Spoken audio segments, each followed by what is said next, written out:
First of all, thank you so much for being here with us Yeah, today. thank you guys for It's the it's opportunity. really a pleasure. We know you have like a long way on this like world of music, and also the fact that you are from Amsterdam and we're actually here in Here in Amsterdam. Amsterdam, Yeah, we're very like grateful for that. So yeah. We wanted to start with some questions, like more of the beginning, like Hmm. how everything started to Yeah, build it up and kind of explain the audience, cool. how everything started. Yeah. So tell me about your story, man. How everything started. How was your connection with music? and how the thought of saying I should give this a try, came on Yeah. because Mm-hmm. Okay, so this goes a while back. okay, Okay. I'm 28 right now, okay, turning 29 tomorrow. oh really, Yeah. Um, and I started when I was, I think, 14, okay, 15. So what is it, 13, 14 years ago. And I mean, it wasn't anything serious back then, but one of my best friends, he was making music. We were on this camping together, and we Mm-hmm. were, and during the summers we would go there, and we were always, sharing music. And back then, well, there's a phone line here, and you can now search for any song you want, and yeah, you can play it, and you can skip it, and you can find another one. But back then, and you guys would probably know, but you had maybe like 5 or 6 songs on your Mm-hmm. phone, and that would be, you know, the whole summer. okay, So these songs would be on the entire summer, and you would on be, loop, yeah, on a loop. And so when we would see each other, we would, trade songs. okay, yeah, So he had a new song, I had a new song, great, and I always thought it was very exciting. And then he actually got into music first, music production first. So he made this tiny, it's not even a track, it was like 4 or 5 seconds, a snippet yeah, or a little sound from FL Studio, and we would be very excited. And I mean, that was what we're doing when it was raining there, because usually, on a camping, you're outside, and we yeah, would go right, to the beach, and we would play soccer and stuff. And well, so when it was raining, we would go into his caravan, and yeah, we would make these That it tiny was most bits. of it. That it was most of the time because it's the Netherlands. Yeah. So that's true. But I mean, it wasn't music back then. It was just a sound. yeah, So Yeah. he continued exploring, and actually he got me into it. So I also started making music. I still produce in FL Studio, by the really, way. wow, Yeah. wow, That's wow, great, crazy. great, Also a yeah. little bit of Ableton nowadays. Okay, but you love your um, FL Studio. I mean, I'm it's good. yeah, I mean, I have this connection with FL Studio. My entire workflow is based Yeah. on FL Studio. So anyway, and he also started DJing first. So he's the one who really got me into music. Wow. He still helps me out with, he's a graphic designer right now. Okay.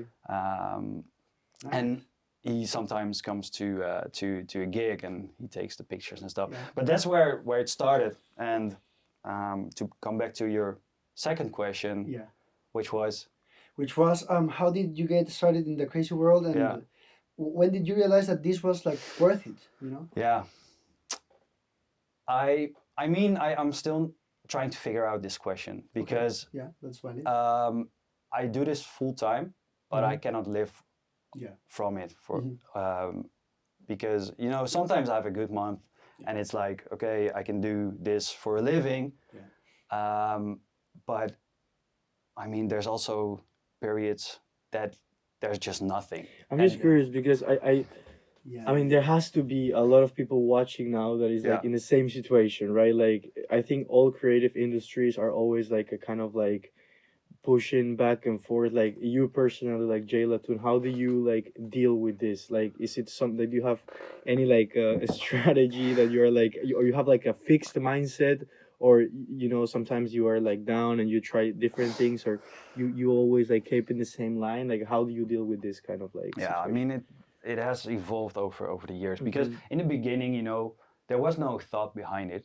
I wasn't very aware of what I was doing. I was just having fun and putting Yeah. music out, and That's great. it was, right now there goes a lot of thought behind a track, and about the production process, but also releasing a track and where I want to move to. Mhm. Everything is intentional, Mm-hmm. at least for me. Yeah. Back then it was just, I Fun. made this Yeah. on a Friday night, and now it's on SoundCloud, and I never look back. And people just could listen to something that was, well, you could say not even halfway finished. Okay, yeah. Mhm. For me, it was It was something good, and it was like, okay. it was very fun. I Mhm, mean, mhm. sometimes I wished I had that mindset a little bit more right now. Okay. Yeah. But over the years, you tried different strategies, and at a certain time, it became a little bit more serious, and it was an active choice. So, um, in 2017, I started studying at the University of Amsterdam, Okay. and it was Music. Music. You no, started. no music. So Oh. that was a deliberate choice I made after going to high school. Mhm. Like, do I want to? I was already doing music for a couple of years. It was a little bit more serious Mhm. on the. I would say. I wished and I hoped for that I could make a career out of it, Mhm. but I wasn't entirely sure. So back then, my choice was: am I going to study something else, which I Mhm. also like, or am I going to pursue a career in music? And this could also be with the studies. Like there's the conservatorium over here. Mhm. You have the Herman Brood Academy in the Netherlands, which is also very famous. A lot of people who are into music production also go there. But my choice was to go to the University of Amsterdam and study something called Future Planet Studies. Okay. And after that, I will explain what it means. Okay. Yeah, Okay. yeah, It's sure, interesting. sure. Okay. And after that, I also did a master's in sustainable development at the University of Utrecht. So completely different industry. Mhm.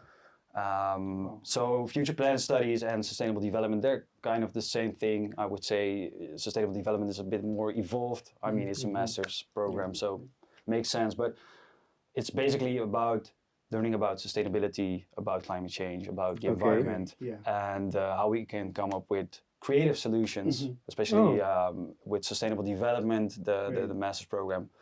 There was a lot of room also for non-traditional ways of doing research and stuff. Okay. So, Okay. for instance, designing an exhibit, which I also made the soundtrack for. Oh, okay. So there was also room for creativity and music and arts. Cool. But that was a very deliberate choice I made as a backup plan, because back then I also had this realization that there's so many people that want to pursue a career in music, Yeah. and I mean, living in Amsterdam is a blessing and a curse, because at the one hand you have so many creative people who can Support you, inspire yeah. you, inspire and you, help you. It's You a can do saturated together. it's like market as also well, you know? like also it's a healthy competition. I think. Yeah, I don't yeah. know. yeah. Also, like It- for example, in Lima, like there's a lot of DJs and stuff like this. But for example, for me, like coming to like a big city, or for any people to come into a big city is like a different pace. You're like with people from the local scene. So I think it's how you deal with it. That's gonna be actually the outcome that you can take out of it. So Yeah, because on the other hand, in big cities, and maybe you also had this in Madrid. I don't know what it looks like there. Maybe you can tell me a little bit about it. But this competition, you grow through this competition, but also, I mean, people are playing everywhere for free. Especially after COVID, it was It was these insane. big That's DJs, crazy. and they started playing for free just because they wanted to be on Get the back dance floor into the again. wave and not get forgotten. Yeah. Spotlight, and And I mean that's amazing, Yeah. but at the same time it can be very difficult to For you pursue to a find the career. spot. And at the end of at the end of the day, if you want to continue on a full-time basis and doing this in your life, this is music production and DJing. I mean, I also need to have an income. I also want Exactly, other yeah, things yeah. in life, Yeah. and that applies to everyone. I think in the creative Industry. industry, it's Yeah. just very difficult. So I made a choice back then to study something very different, and now that I've completed my studies, which was last year, Okay. I decided Okay. to pursue music again. So Okay. Plan A is back again, Great, and now great. it's I strategize every month, like, okay, is this something?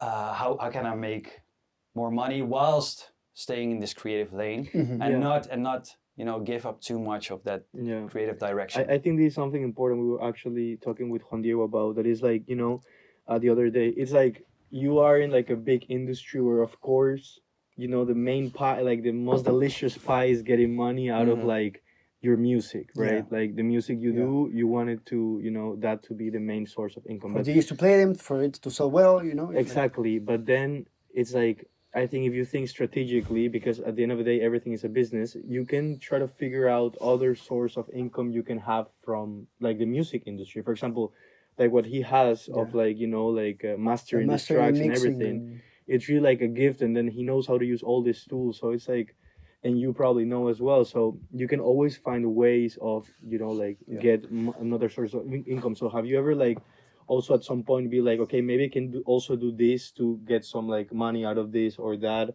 or you always kind of try to stay in the same line of like, I'm just gonna work on my music and I'm just hoping my music to be the one that is gonna, you know, give me this. Yeah. So I recognize this. A lot of people I know in the music industry, they rarely have one income source. Okay. They rarely are just a music producer, just a DJ. Most of the times they're also A&R for a label. Or a guitar player, they're I don't know. Yeah, so drums, whatever. there's also always, I think, for many people who are not at the top, different source of income. And for me, this has been like, well, a challenge. A challenge to seek what, you know, what fits into my daily life. Like, I want to. I'm very. I don't know what the right word is in English, but puristic. Is that okay? So I'm very much like, yeah. So it has to be music production. It has to be from that creative outlet. But at the same time, it doesn't happen until now. It hasn't happened until now. So I also need to, and that's what I'm doing right now. I'm trying to find ways to accommodate myself to be able to make a living out of music production. And now it sounds like this conversation has been about making a living and having an income out of music production. I would do it 100% without having an income. That's what I've been doing for the last 12 years or something. That's what we do. So it has never been about, you know, getting rich through music. I mean, that's. But it's an important topic, you know. But to continue that journey, I need to have some income. So I'm also looking at very different stuff, you know, like outside of music, not only within the music industry, but also outside of music. I have a very rich background in sustainability, so I'm also looking over there. But it's difficult, you know, to combine the two worlds. And do you think, because we were also talking about this the other day with I think with Heritage listed, he said something about like, you know, the best tracks I've released were the ones that I did where I had like no thought of, oh, this needs to be a hit. When you don't try too hard to make it like a hit, you know. Exactly. So I think it's also hard to like balance this thought of like, okay, what is gonna be my source of income? Maybe I need to do this in this track to like make it sound better, so it's a bit more commercial. But at the same time, that also can affect the, you know, the pureness maybe of your track, or the real, like, you know, I don't know, in your case, like Jay Latune tuning in into those sounds that you like. So what do you think about that? Do you think that affects a little bit also like your creative process and everything? Yeah, I think there. I mean, as someone who's very puristic, I find it very difficult to steer away from what I feel should be there.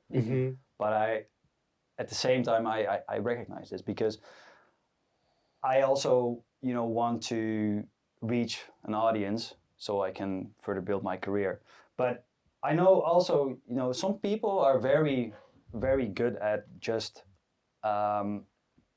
making music very intentionally. So some people are very good at writing hit songs. Some people are just very good at it, and and they can stay creative at the same time. I would say my music is, especially when I go into this creative flow, it gets very complex. I hear a lot about music is about, you know, keep it simple. It's about simplicity. I hear from a lot of people who listen to my music, also labels who rejected songs. It's too complex. You should keep it more simple. And I mean, I get it because like the charts, most of the music Yeah, is it's quite kinda, not to say that it's not Good. not interesting and Uh-huh. good, but it's simplicity is key over there. 5 chords. And you I know? find it very hard to keep things simple, Yeah, and I think yeah. this is a message that is shared so often. But And I do you think you shaped a little bit based on that feedback, or well, what I I- did is I yeah. tried so many times, uh-huh. but You it couldn't. feels like it goes against my nature. Yeah, So now yeah, I'm just totally. accepting the fact that I make music that I find complex, and sometimes others as well. And there's probably an audience for it, Of course, Yeah. they must and be. maybe it's not the charge, and maybe it is. And you start your tracks with the drums, the bass line, or you play chords. How do you start your productions? What are I think this first has steps? evolved over the years. So right now I tend to most of the times play something myself Okay. on a keyboard like Yeah, this, for yeah. instance. And I try to shape the most I can myself. So not using samples, not using, I mean, Okay. of course, inspiration, but Like try to make the sound as original as possible, coming from you. More like sound design, let's say, or things like that. you know? yeah. So I think it's sound design definitely, but I think there was a time where I used a lot of samples, which is completely fine. But for me, it was also like I feel like I want it to go to this chord, or I want to have this melody, but it's not in the sample, and I don't know how to alter it. So it would be very nice if I could do it myself. Yeah. That's basically the thought behind it.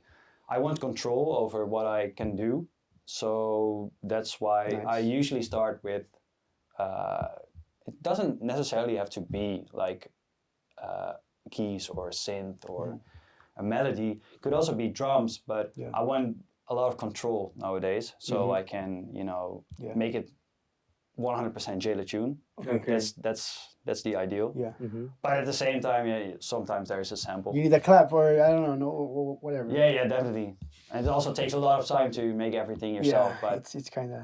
yeah, but it's never one or the other. It's sometimes it's drum, sometimes it's a melody, and sometimes it is a sample, or it is Yeah. something out of another piece of music, or from a movie or series. Or And anything. about well, I've heard a lot of Latin influences, let's say, on your tracks. I really like the drums. How did that Thank came you. on? Yeah, no, it's great, really. It's really, I don't know, fun. But how did It's that an honor came to on? hear from someone that Yeah. has roots in Latin In Latin America? Yeah. It was really a surprise, because I thought you were going to really a little bit leaner on the, I don't know, darker side of techno or of electronic, and listening to your recent release. You said A the Praia yeah. or Rio, Yeah, all of yeah. them. Yeah, And I really It love the was like design really, as well. you know, It's really the cool. drums are like, how did that Minimalistic came and- on? What has been the Yeah. influence for that sort of vibe? What are you listening to? Yeah. So, sometimes people say, yeah, when I was growing up, my parents used to listen to this and that. Yeah, And yeah. my parents listen to music, of course, they're human beings, but not so much to Latin music, actually. Okay. I Okay. don't know why this influenced my sound, but it did. And It's great. when I was writing my thesis, I was listening a lot to, it was such nice weather outside. It was, I think, July, August. Okay. And I was every day inside. I'm Yeah. doing this, but it was Yeah. on the computer, Yeah.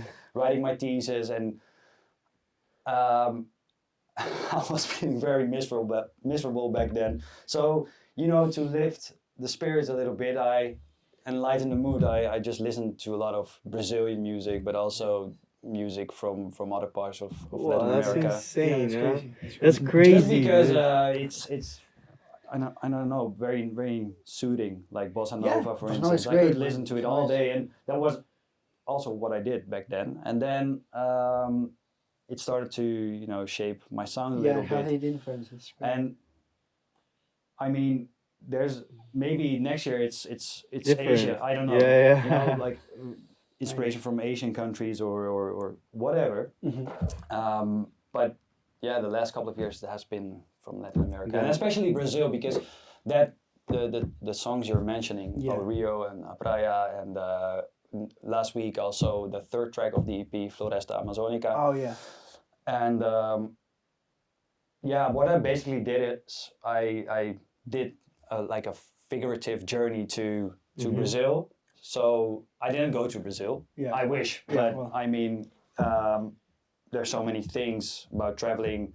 Like it's expensive, it's time consuming, it's you know it's also not the best for the environment. Yeah. And You from can my s- you perspective, can that's still very important. you Yeah, can well. still mentally dive into Exactly. the So culture. that was the objective, Yeah. so to say. And I did this, and well, that's the sound you're hearing. So I listened to a lot of music, but also I watched a lot of documentaries about the Amazon rainforest. I read a lot about the culture of Brazil, and I don't want to culturally appropriate. So it's also just my take on Brazilian music. Yeah, It's not 100%. this is the next Brazilian No, but direction. it's It's just my interpretation Yeah. and the inspiration I took yeah. into new and productions. I think that's beautiful, and I always say this, like you know, and I think that's also like kind of the main idea of the label is also represented in the concept of the label is like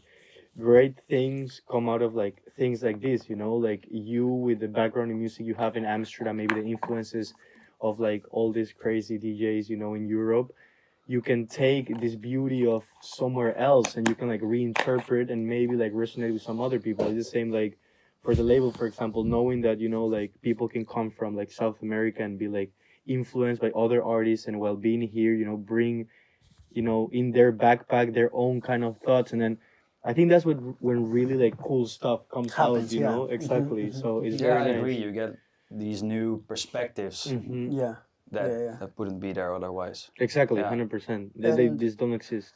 I really wanted to touch a topic, as you said, of 10 years ago, and I think you know what I'm gonna talk about. That remix you did, Oh. that remix you did of Stereo Love. Ah. Oh, How wow. did that came on? I feel like I have to ask because when we started like listening to the artist, and then I saw the remix, and I like was like, wow, this it's been a while, you know, 10 years. It's Yeah. kind of nice and insane as well. How did that came on, and how did I don't know everything shaped back then? Also, you know, I just mentioned like everything back then was just For fun. it was just for fun. There wasn't a thought behind it. Well, there was a thought behind it. I made this remix for my mother's birthday. No way. Because we went on a That's vacation to Greece, Okay. and that song was just the song of the summer. And I Yeah. also very much like this song myself, Yeah, but it's a good song. she also loved that song back then, and I decided, well, let's make a birthday present, and that was the birthday, one of the birthday presents, and Nice. then I don't know why it has such an impressive amount of streams, because it's like 130 or 140 million Yeah, on YouTube. Yeah, that's crazy. That's crazy. I think, to be honest, I think that some people think that it's the original. That might be the case. It might be the case. Really. Yeah, I It mean, might be. 130 million is It's, like it's a lot, man. that's like yeah, it's and insane. and you know, at the same time,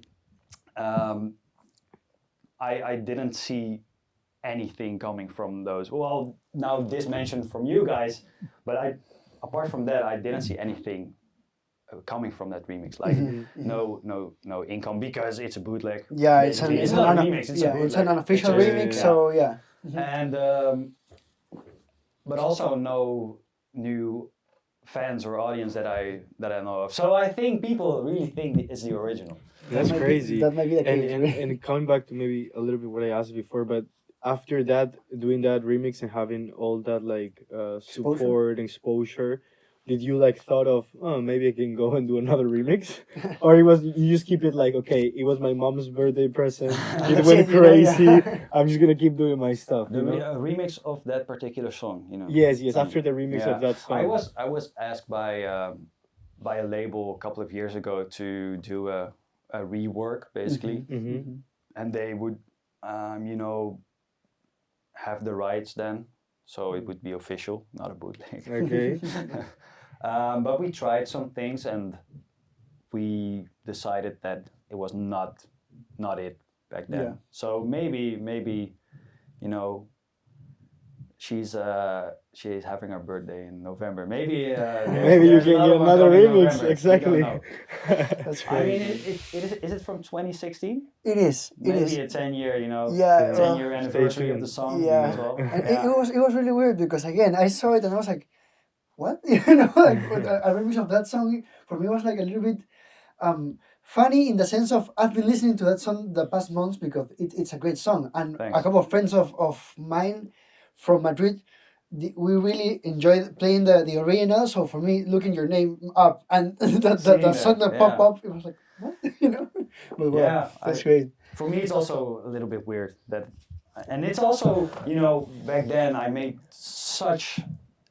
My song was so different, and I mean that's naturally, and I think there's no one artist that has the same sound ever. You know, it gradually evolves, but the difference is quite big because I'm actually very curious, Yeah. and I would like you to, like, for example, say to us, yeah, you know, this song, you can play it maybe right now, and you can Yeah. be like, my sound was like this, and then you explain something now different. I'll be interested in I, that. well, Yeah. I can play a bit. Maybe if you want. okay. Think Yeah. about a song that it was so different back then that you like. for my own From productions. yeah, of course. Well, there's still a song on my Spotify which is "Take You There." Okay, It's the maybe third play it. song actually. That's so it's still got some plays. I think it has the most plays on my Spotify profile. Okay. And what you can say about that track? Like, how did it feel? How did it feel back then, and how does it feel now? I don't know. Right now it feels like something. It's not something I would like to erase. Okay. But I'm trying to get it off my profile because Okay. it's so different and people because it's the third track. Yeah, it's this one. Sound-wise, Wait. sound-wise, it's so different from what I'm doing right now and also where I want to go. Mm-hmm. So it's difficult because back then it was something I was very proud of. It was a collaboration with East. it's now East, but back then it was Robbie East. Okay. And I was looking up to him very much, and I saw him at a party somewhere. And Okay. But yeah, it is different. You know. is it this one? No, right? Yeah. Oh, there's two things playing. Yeah, there's Oh. two. Oh I was yeah. like, what? I was like, okay, maybe it was a bit I off. know it's different, but that Yeah. different? Yeah, I was like, Yeah. those ones.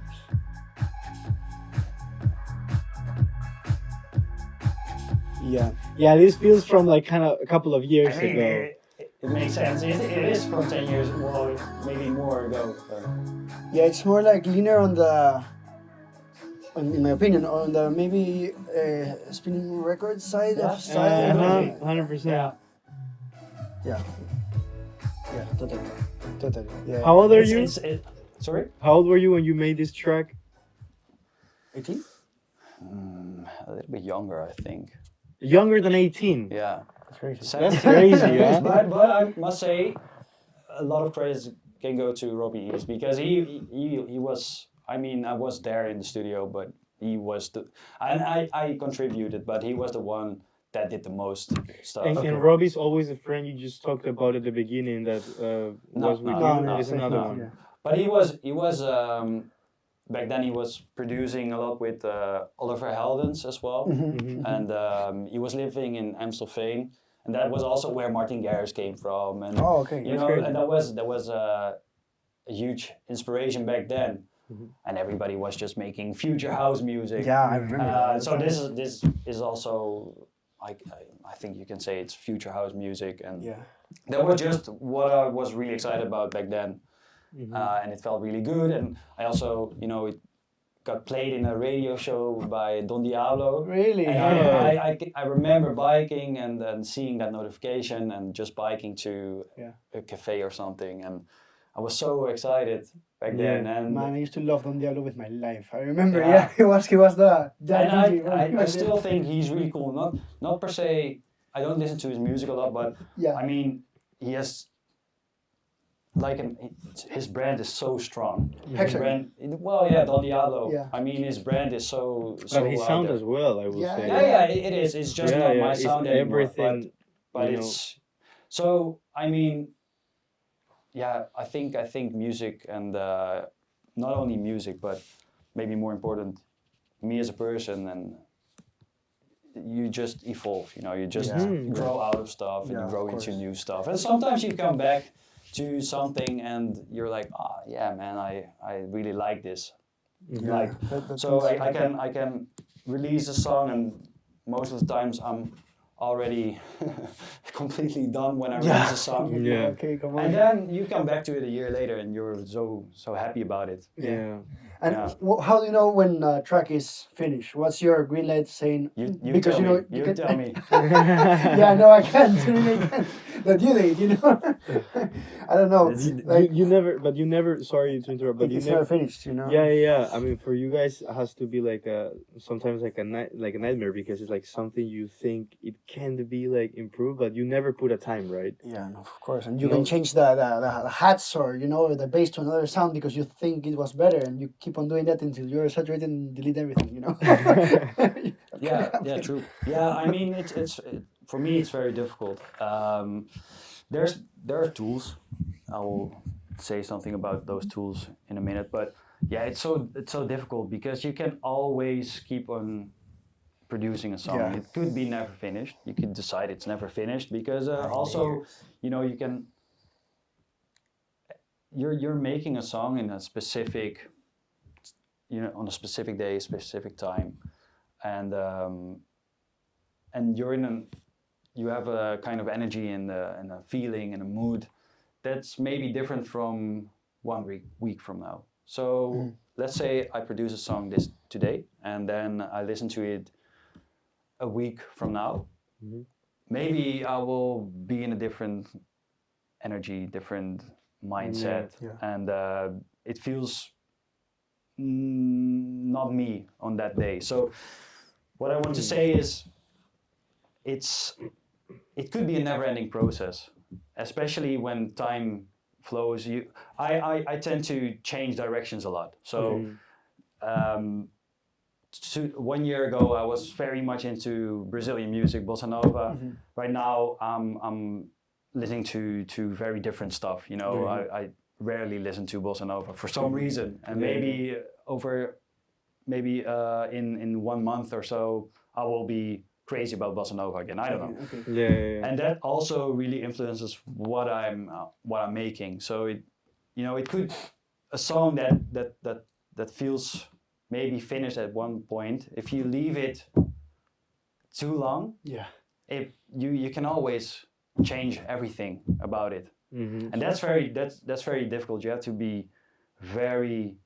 I think you have to be very deliberate about making those choices and saying it's finished. Mhm. So a couple of tools are setting deadlines with others, having others around you, like a label that not per se shapes the creative direction, but can give Green light or yeah, due but, date in- yeah, can give from their expertise as you know, from the other side of music. I say, like the business side of music, Yeah. they can have a voice in saying, okay, sure. it's ready, it's finished. Also because you know they have a completely different perspective, and you can get, well, how can I say this, caught up with your own creative or- process. Mhm. So I might think it doesn't sound good, but when I play it for you guys, you might say, wow, this is a great This is track. amazing. Yeah. And you don't hear that clap or snare that's Yeah. been annoying you because you listened to for Once. for the over first 30 time. hours Yeah, to it, yeah. and you're not hearing that at all. Yeah, of course. So having people around you, you can send your tracks to. Doesn't necessarily have to be a label. It could also be friends or someone. A colleague, a producer colleague, for Yeah, instance, yeah. and also sometimes just setting a deadline for yourself and working with a timer, for instance. So, for instance, okay, I have 1 hour to work on the kick and bass, how they are connected to each other, and after that, it's just time to move on. Mhm. Because Okay. if not, you're gonna spend 8 hours doing, the Yeah, same and then thing. the next day you're like, okay, Yeah. this is not what I This wanted. sounds like shit. Yeah. Yeah. Fair enough. Yeah. That's true. There was also this discussion we had with most of the producers we had on the podcast was about like, for example, Benjamin said, like, before you release, this is also for the people that is also starting out, Mm-hmm. the first song you release, like, there's a lot of people that it's very like, okay, I really need to take like 1, 2, 3 years to like work on my sound, really, like, quality wise, understand my sound, Mm-hmm. and then put it out there. Or also maybe like I have to find the right label, or I have to find the right opportunity. But I don't know, for example, I think for Juan Diego, and I always say to him, like, perfection comes from like trying, putting it out, getting feedback. But there's different perspectives on this, like, there, for some people, I've met people also that they are taking their time, and then after like 1 or 2 years, boom, they put it out. But what is your like, what's your take on that? Do you think like it's about like more like perfection in the track till you feel like 100% comfortable, or it's more about like maybe sometimes you will never be like 100% happy with Yeah. it, but you have to like deliver? Like, what is your take? Yeah, so from a rational perspective, I would say put it out there. Yeah. Okay. Put it out there, and because it will never be perfect. Listening to a track I made a year ago doesn't sound perfect to me Mm-hmm. right now. Technically Yeah, perfect. yeah. So that everything, for instance, in the mix sounds how I should do it, how I wanted to do it today. Mm-hmm. But emotionally, I find it very difficult to, put my music out there when I know I can make it a little bit better. Yeah, of Or it's also it's also my personality that I tend to make things as good as they can be. Yeah. So yeah, perfectionism, and I think everybody has a certain sense of Yeah. perfectionism in their work and the things that they're doing. But at the same time, it can also mean that you're missing out on things. So that's the rationale behind it. Like putting things out, you never know who's going to listen. You never know what's going to happen, and people don't see what you're doing behind your laptop Yeah. Totally.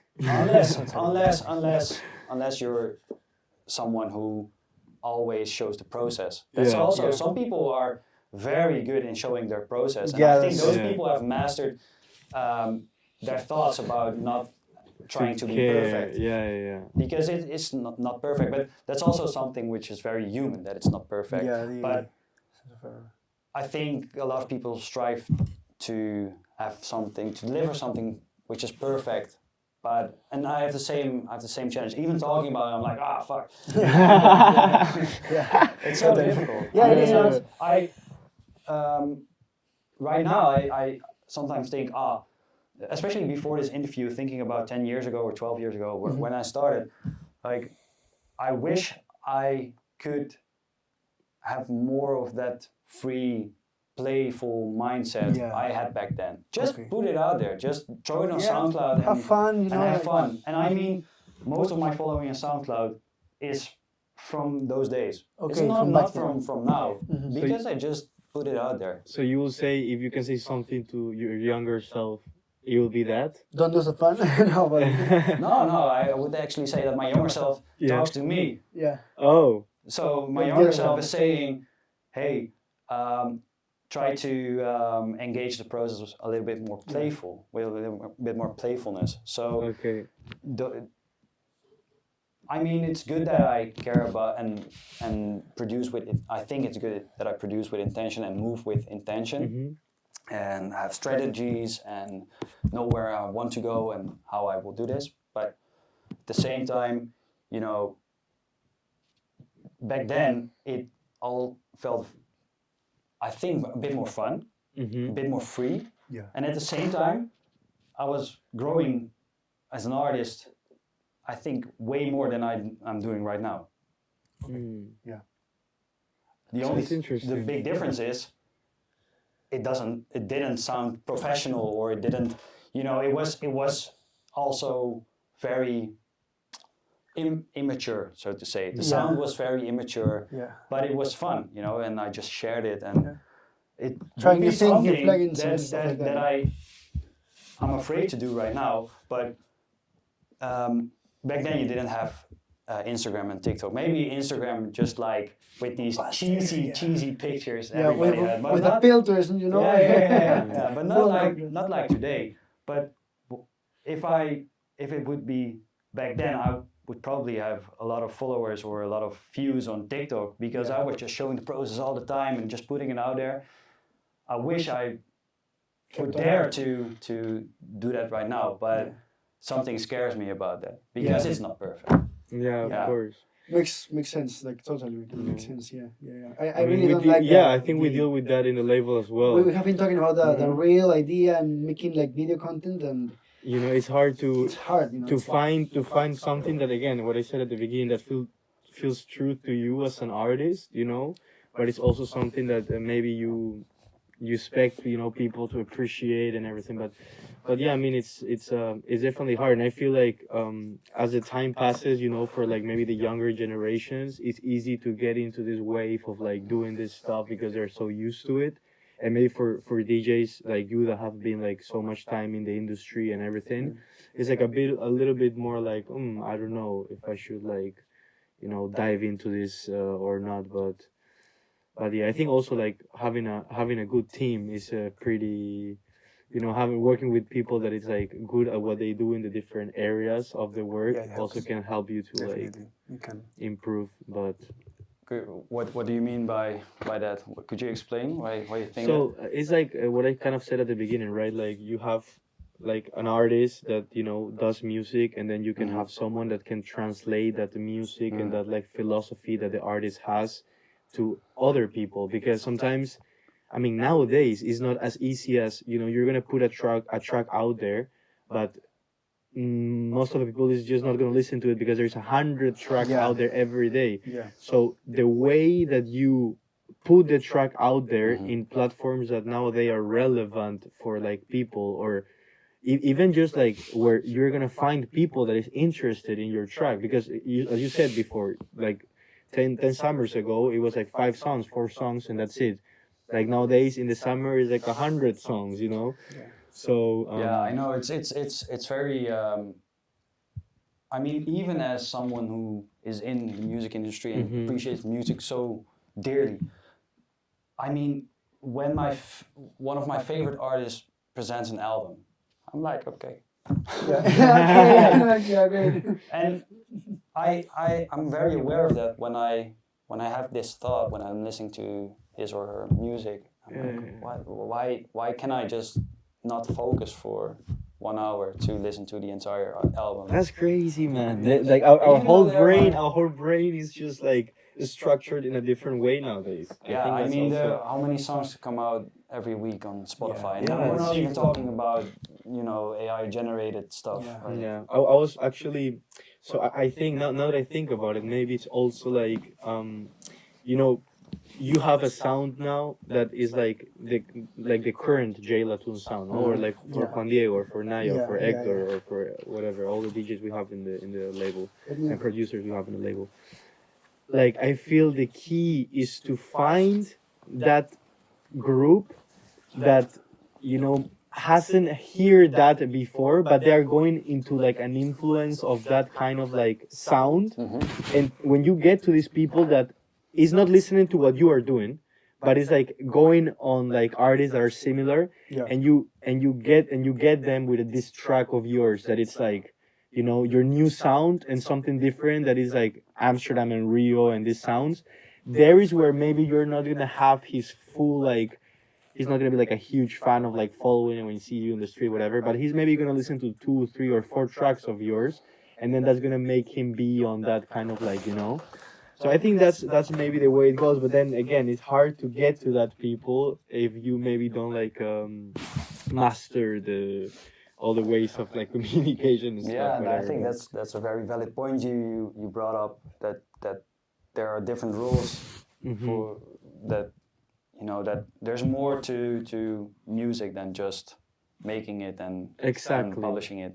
I mean, there's so many people that play a role in the success or Of a musician. or well, what is it? Failure of a track. I mean, Yeah.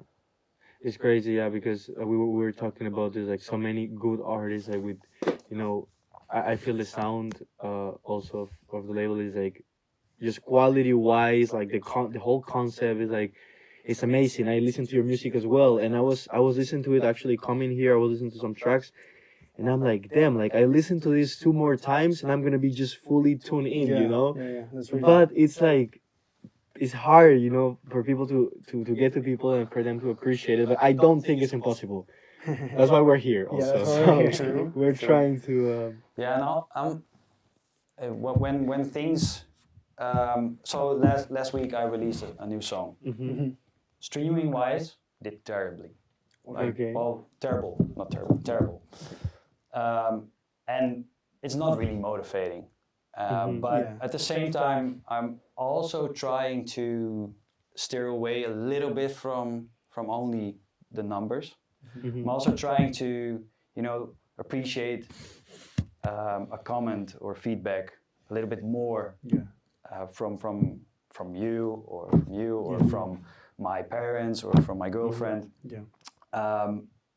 Not focus too much on the numbers. I mean, in the end, they're very important. Yeah, of Yeah, course. I'm not saying you should not focus on the Nowadays they numbers are. at all, but when there's so much competition, it's very hard to get through the noise. That's so difficult. And I mean, I had a remix for Mr. Bell and Weasel Nice. at the end of February, and it's doing quite well. And Nice. maybe you would have expected that the That next one to song, the next be- release, Yeah. would then also gain a little bit of traction and have a better well, how should I put it? Reception? Better performance, Yeah, okay. Yeah. metrics wise, than it has now. And that's just, I think, for many artists out there, is just a big struggle. Because there's so much. There's so much. Yeah, It's yeah. not only music. I mean, there's so many things that can have your attention. Social media, scrolling, but also other things, that are more important, like being with friends, and music is maybe in the background.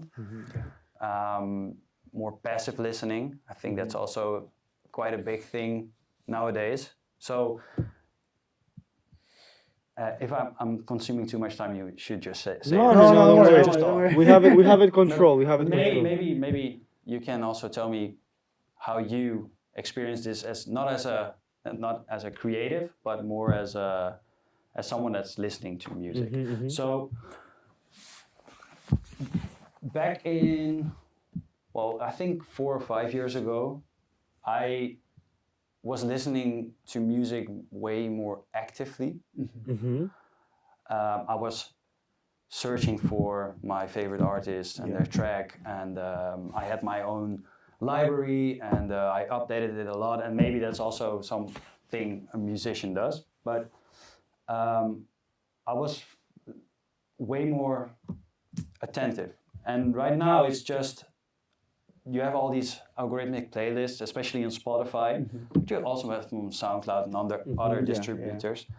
Like, You don't even this have is to your look in daily mix. yourself. So I'm just browsing for feel good music. I don't know, and you get this personalized algorithmic playlist, and you're just going into that same tunnel again, and it's just on the background. You're not even trying to find a particular Yeah, like song the thing is, you don't even have to look for it anymore. Yeah, you just like they shuffle put it there for Yeah. you, so you can follow whatever taste you're having at the What do you moment. think about that as a person, but also as a fan of music, but also as Yeah. someone that has a label? Yeah, I used to, at least during COVID time especially, started to listen to a lot of 90s stuff, even electronic and rock of all sort of types. And there was a time when my Apple Music was filled with music I didn't even really hear. So I decided to once a year, at the start of the year, try to browse 30 seconds of what I do I have on the library, just to or delete stuff or keep the songs. Mm-hmm. But it's been 3 years since I last did that, because as Mhm. you guys said, now you got your algorithmic playlist in which you just do shuffle, and Yeah. the autoplay or the genius or the algorithm Yeah, will yeah, suggest yeah. similar. So aren't looking for new sounds anymore, Yeah, yeah. Like this is for me. This is a bit like, and I have talked about it. It's like maybe also like a bit out of. It's gonna come back, but now it's like when I want to say it's a bit out of what we're talking. But it's like I always say, right? Like I will get older eventually. When I will get older, and I will at some point, don't be like cool anymore for a generation. That kind of like bothers me, not because I will not be cool for the younger generation, but it bothers me because like I know I will be losing a bit of curiosity, like there's always this fire that is lost. And I think like just the system today in general, like just what you mentioned, Spotify, Apple Music, by making this so easy for you to listen to whatever you're going, it makes you lose the curiosity of, oh, I'm gonna look up for this artist, or I'm gonna look up for my same music, right? Yeah. And for me, like I know this is like a super famous artist I'm going to mention right now, but I mean it's okay. I think about Kanye West, and I think how he can like stay relevant for like such a long period of time. It's still maybe now his music is of course completely different, but maybe like in 5 years or 2 years from now it relates more to people. But I really think it's that of like be like, all right, fuck it, I'm not in that fire anymore or in that situation, but I will do something different that can maybe put me back on track with my younger self, or can put me back on.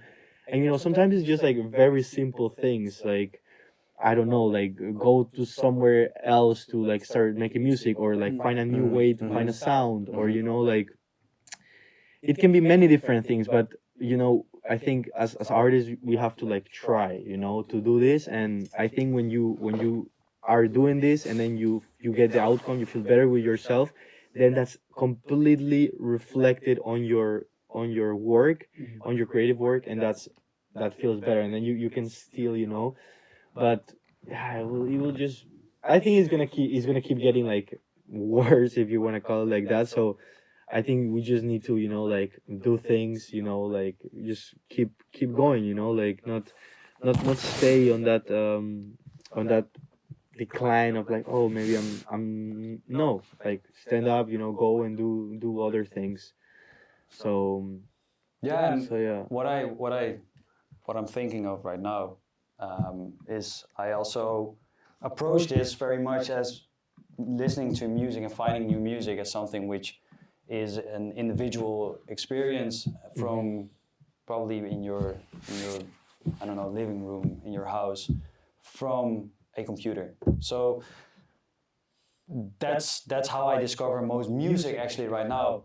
Whereas back then it was a shared experience. You know what I was referring to earlier in this conversation with my friend. You know, we had 5 tracks and we shared it together and we talked about it together. But also, you know, going to a party, going to a festival, going to, I don't know, something that is not per se music focused. For instance, I was at a dance, well, let's call it dance exhibition, dance performance a couple of weeks ago, and I was really surprised because because of that I'm now listening to Bad Bunny a lot because they dance on Bad Bunny, and it was so different from you know, just I listened to Bad Bunny before, but it was just so different seeing people dance on it together and then dancing afterwards at a very shitty party, which was very fun. I mean, it was just like we're standing in someone's living room, but his living room was very big, and it was a very minimal setup, but it was just very fun. Nice. Yeah. The most fun I have had in months. And Yeah, that's crazy. And that was also something I was talking about with Juan Diego, that we want to do it as well. I mean, if someone that is listening relates, that thing of bringing people together to like, or finding that people that likes what you're doing, or just like, relates and bring people together. It's powerful, man. It is. Like bring people together. This thing you said about like people dancing to this, that there is something about what you just said about the shared experience Yeah. that is good, but then as same as good as the one of you being on your laptop looking for the track. So find the, you know, the special thing in those two things and kind of don't leave one or another, right? Yeah, I agree. So yeah. So how are you doing overall? Are you good? I'm good. You're What comes good. Yeah, next? how are you? What's next? We're good. I mean, we're happy to be here. Like, to be honest, this is like really nice. We can do this. Yeah, it's For been really yes, good. yes, Like, it's been like we've a never nice. done like the podcast, but the idea came out really great. So we're Yeah, kind of and most of all, like, get to know like such a good people, and you yeah, know, yeah, yeah. people It's been that great with times. Yeah. Naya or Juan Diego, they share the same like career, as to say, is like it's very nice. Yeah, So I really like it. It's a first for me. You really? Yeah, it's a first Oh, for me. yeah, yeah. so how do you felt overall? Yeah, good. Can you say that? Yeah, I mean, it was just a conversation. Yeah, it's just like That's two, three guys that enjoy music, talking about music and stuff. You know. Sometimes it felt like, I was just telling a lot and a lot and a lot. Nah, Sometimes no, it's it's also, just that's the it's idea. more of a conversation, and it's also the idea because Yeah. but, We get you to know you better, and as I said, we would love to come back at some point this year to make even another one. No, so Oh yeah, definitely. And so yeah, I mean, I've never been to Madrid, and you should come. Ooh, It's you really should it's really come. good. Really. Try not to come during summer. It's quite horrible. It's but quite hard. but Yeah.